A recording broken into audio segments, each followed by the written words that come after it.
5008. How many days after an accident is a report required to be filed with the nearest NTSB field office? A. 2. B. 7. C. 10.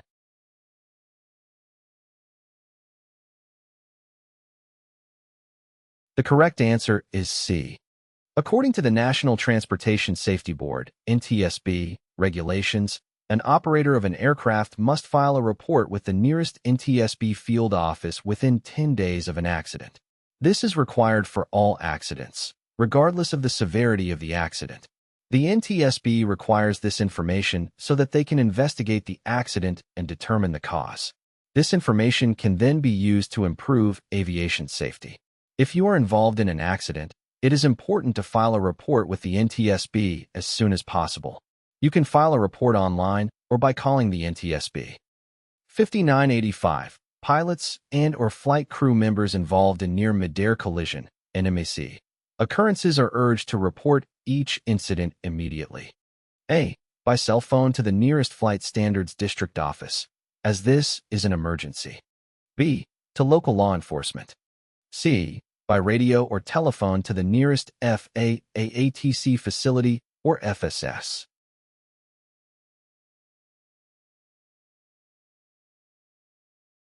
The correct answer is C. Near-midair collisions, NMACs, are a serious safety concern in aviation.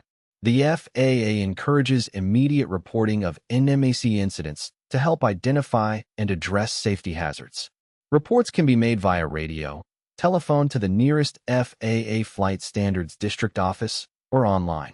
Providing detailed information about the incident is crucial. Reporting NMACs contributes to maintaining safe skies. 5986. Who is responsible for filing a near-midair collision, NMAC report? A. A passenger on board the involved aircraft. B. Local law enforcement. C. Pilot and/or flight crew of the aircraft involved in the incident.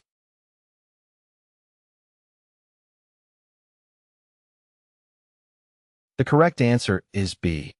The pilot and/or flight crew are responsible for filing a report of a near-midair collision, NMAC, to the FAA.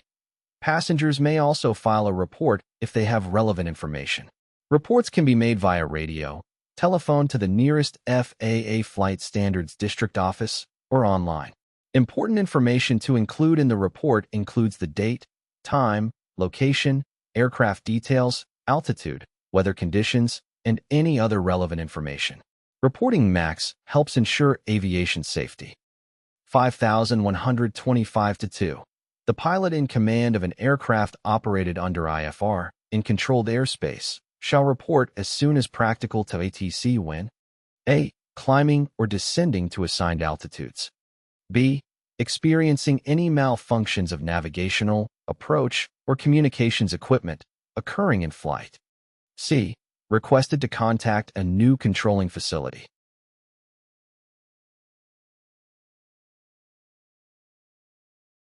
The correct answer is B. According to 5125-2, the pilot in command of an aircraft operated under IFR, in controlled airspace, shall report as soon as practical to ATC when experiencing any malfunctions of navigational, approach, or communications equipment occurring in flight. 5124-2. Pilots are not authorized to land an aircraft from an instrument approach unless the A. Flight visibility is at or exceeds the visibility prescribed in the approach procedure being used.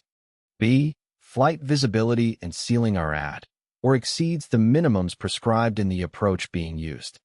C. Visual approach slope indicator and runway references are distinctly visible to the pilot.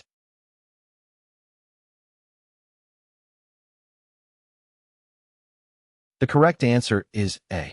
When the flight visibility is less than the visibility required by the normal instrument approach procedure being utilized, no pilot operating an aircraft, with the exception of a military aircraft of the United States, may land that aircraft.